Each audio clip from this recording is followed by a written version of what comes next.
жырық әйел тұратынмын. Анамыз 48-49 жасында қатты толғақ тапқаны. Мені дүниеге әкелер алдында өте қиналды. Бірақ та енді осы мына діни мерекелерде ол кісілер енді өз қолдан келгенін жасап жататын діни шараларды. Арманда осы алдымызда мешіт болсын дегендей.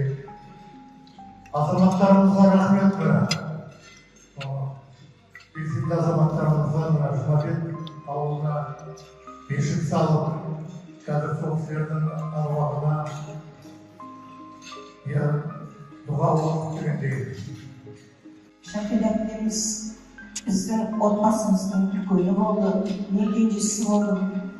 Осы Шәкел әпкемізге қарап, мен өз басым сол жаңағы музыкаға бейім болып, осы кісінің соңынан былайша айтқанда содан үлгі алдым десек болады. Балаларым, келіндері, барлық жанашырларым бәрі жүгіріп жүр. Әлі де өмір сүресін жақсы болады деп екенін. Енді осындай той, осындай қайғылы жағдайда бас қосып отырмыз. Енді өмірдің заңы қояды. Оған ешкім ештеңе істей алмайды. Шәкел әпкеміз жаңағы айтып кеткендей, өзі басқарманың қызы болды. Өзі бұлаңдап өсті. Бүкіл туған туыс, ауыл аймақ Шәкел дегенде бәрі керемет сыйлады. Орыстың көптеген бір жақсы сөздерін естіп, тілегін естіп, әнін естіп, осы көзілдіру үшін ерекше бір шырқап отыратын апатайымыз. Жаны жайсаң жайдары келіп отырған.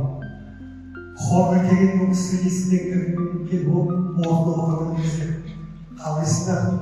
Жігіттер абыз, отбасыларына, бала-шағаларына, немеге жүргендеріне осы амандық саулықтан бастау үшін өлімге керемет жақсы айтатын ол сөздің бір әңгімесін жаңа айтылған 29 жылға ол кезде Москвада всемирный фестиваль дүниежүзілік фестивальға қатысып лауреат алды.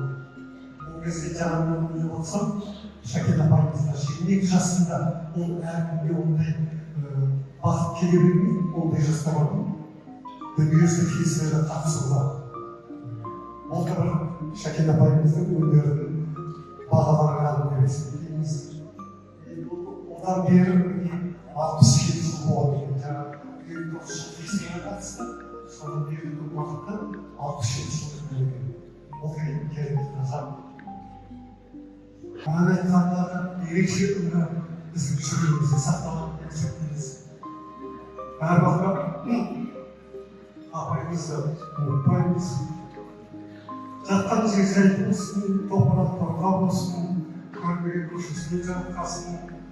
Мынау қыздарға бізге сондай музыкалық талантты бермепті да, бірақ та ол ағаларыма, бауырларыма сондай музыканттық талантты беріп, Сәткен ағам мен скрипкада ойнаймын, Ақжан ағадайым баянда ойнаймын, Алайкен гитарада ойнап, міне сондай өнерлі семьяға біздің тәтеміз келіп, біздің көңілімізді бір жаңғыртып көтергендей болды.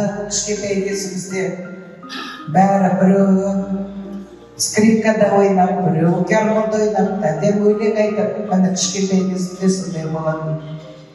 Одан Қарақұдық деген жерде біз тұрдық, папам әкеміз енді мұғалім болды, сондықтан да бізге оқыңдар деп тек қана сондай бір білім бергенді жақсы көрді әке-шешеміз. Сол кезде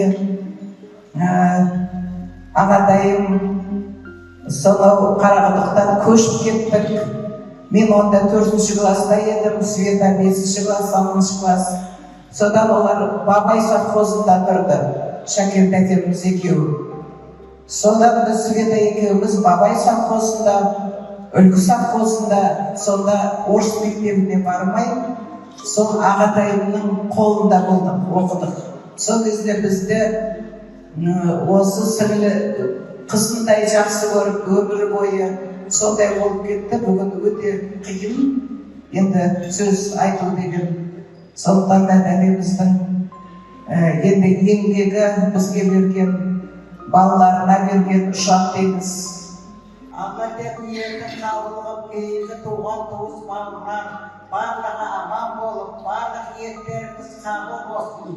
Енді әрине жаңа айтты, біздің сыйластығымыз, бір-бірімізді жақсы көріп, осы Шәкен жеңгемді көргенде өзара барып жатып көргендей болушы еді. Әрине ол адам қиын екен, әрине ол.